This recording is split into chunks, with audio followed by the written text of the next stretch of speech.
No matter what industry you're in, you have a lot of choices. Your clients have a lot of choices. Every single day, every one of us are making decisions at every single turn. How many of you start your day at a Starbucks? How many of you go into or another coffee house on occasion or regularly? A couple of people. Oh, occasionally more hands go up. When you walk into a Starbucks, you have over 19,000 different beverage choices that you get to make as soon as you get face-to-face with the person behind the counter.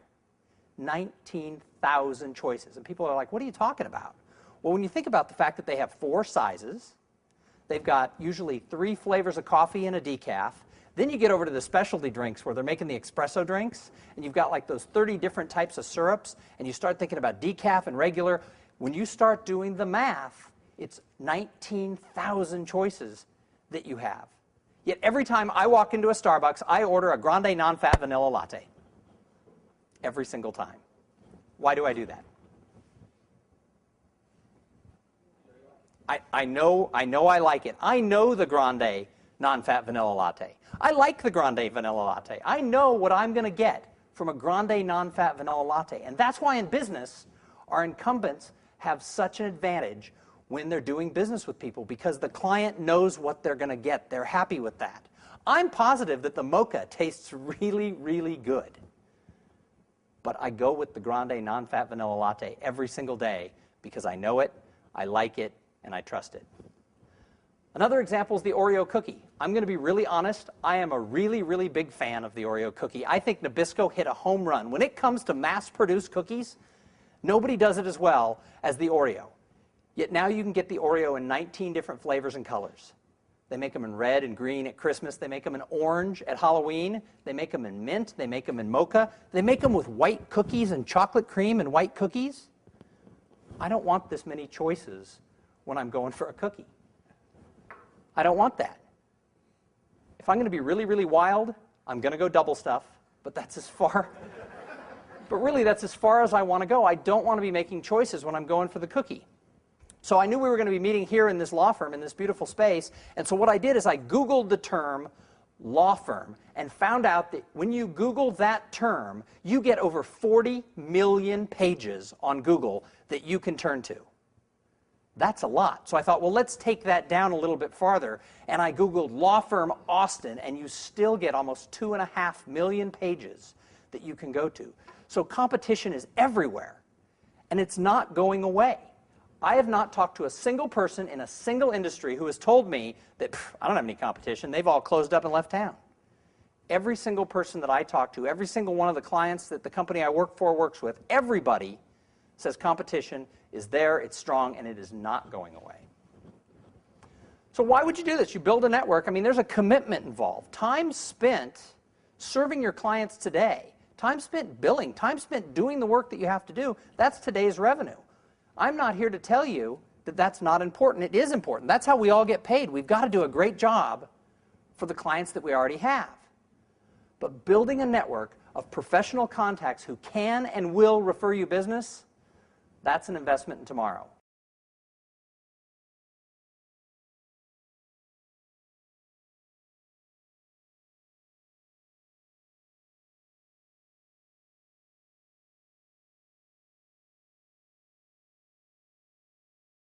Most of us in the room work for companies that provide services to other companies.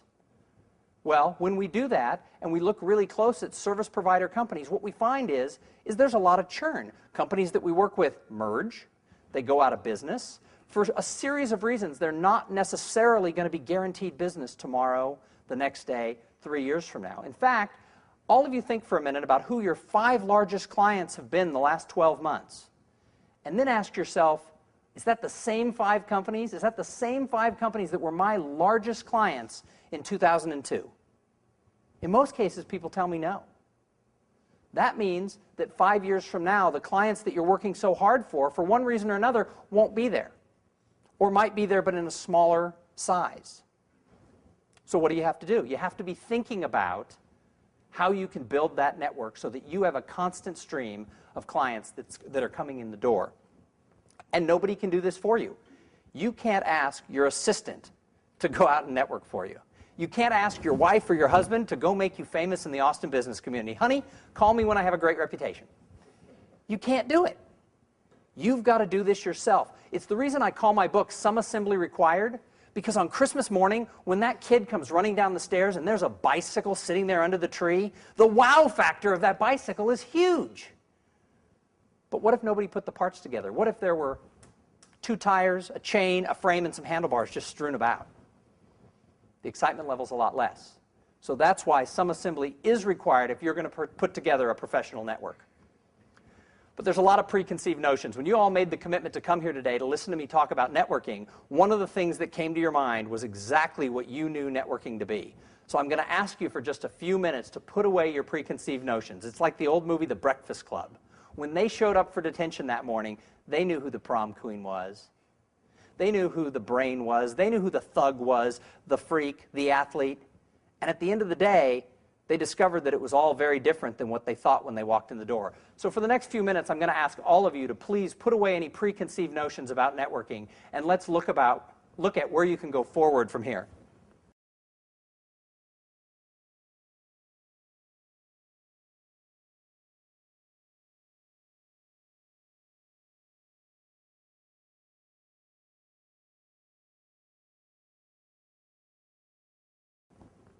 So why would you do this? Why in the world would you devote the amount of time that it takes to build a network? Well, first of all of your careers require you to develop new business. I don't care what your job title is. I don't care what type of company you work for. At the end of the day, you are responsible for bringing in new business to help move the company forward. Everybody is in every role inside the company. Another thing is that, and this is the whole premise of everything I'm going to talk about today, people do business with those they know, like, and trust. If they don't know you, you're not going to make the shortlist. You're not even going to get invited to the table. If they don't like and trust you, they're certainly not going to invite you to the table. So you have to make sure that people know who you are. Another thing is that knowing a lot of people, that makes it very easy to answer the tough questions. All of us get this all the time. Clients and other people in our lives come to us and ask us business-related questions that are outside of our area of expertise. Has anybody ever had that happen, where somebody asks you a question, and if you're a lawyer, they ask you the type of question that isn't the focus of the law that you practice? If you're a banker, they ask you a financial question that has nothing to do with banking. People come to you all the time because you're their advisor. So if someone comes to you and they ask you a question and you don't know the answer because it's not in the area of what you specialize in, you've got 3 choices at that moment. You can look at them and say, I don't know. God, it's not what I do. And that's true. And they'll probably be pretty cool with that when they think about it. They'll say, well, that's true. That's not their area of specialty. But you haven't really advanced the relationship with them. You haven't helped them solve their problem. The second thing you can do is you can look at them and you can lie. Now, I wouldn't advise that because you'll probably end up getting fired and maybe sued. But you can make something up. But that's always bad because it's always going to come back to haunt you.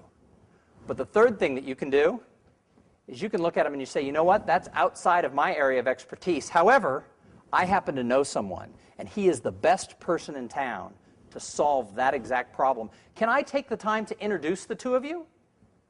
Now what have you done? You've solved their problem.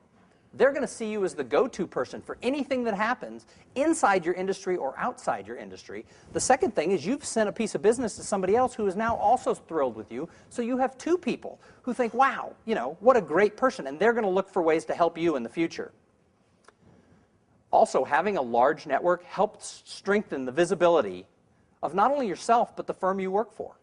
You know, if you work for a firm that has 30 people who work there, but only the senior manager goes out and networks and gets involved in the community, that's one person. He or she can only know so many people.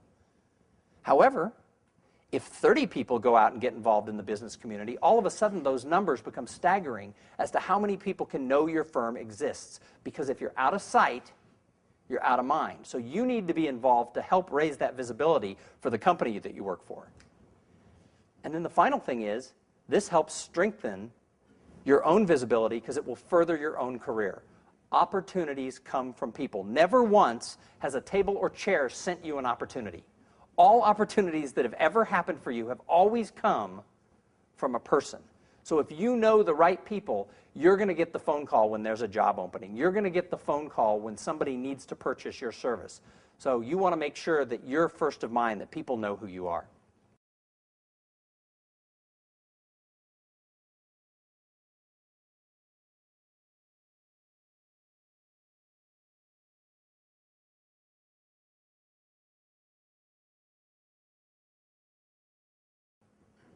And when I do this, and I talk to people all over the country on this topic, lots of times people come up and they say, whoa, wait a second, Tom.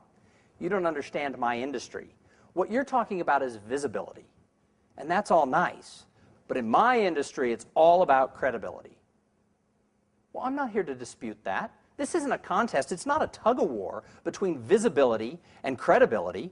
Your firm has to have a great reputation. You have to have a great reputation, because otherwise you're not even going to get invited into play. So it's not about this contest between visibility and credibility. It goes beyond that. But you got to remember that every single one of your competitors claims that they have credibility. Nobody goes in and says, well, we're almost as good as his firm. They all go in and they've got the same nice brochure. It might be in a different color. They've got a deal list. They've got referral sources. They've got people who, references that can be called. And what happens to the person making the decision? They get confused. Both look good. It's kind of like if you're in New York City and you want to find a tall building. And let's say you need a 50-story building. And you're standing on the sidewalk and you're looking up. And there's a 52-story building and a 53-story building. If you're standing on the sidewalk, what do you see? Two tall buildings. You can't tell. If you're standing on the sidewalk looking up, you can't tell which one's taller. Plus, all you needed was a 50-story building, so it doesn't really matter to you that they're both a little bit taller. And again, people come back to me and they say, well, you don't understand my clients. My clients are different. They're very sophisticated. My clients are in a helicopter. My clients understand that I'm that 53-story building. I disagree. I think most of the people making buying decisions for all of us are standing right on the sidewalk looking up going, well, God, they both look good to me. I don't think that people actually are that sophisticated. They're confused. They think that everybody looks good. So what causes them to make their decision? They gather all this information using their brain. They get all those pitch books and they gather all the statistics and they call the references, and then they use their gut to make the decision.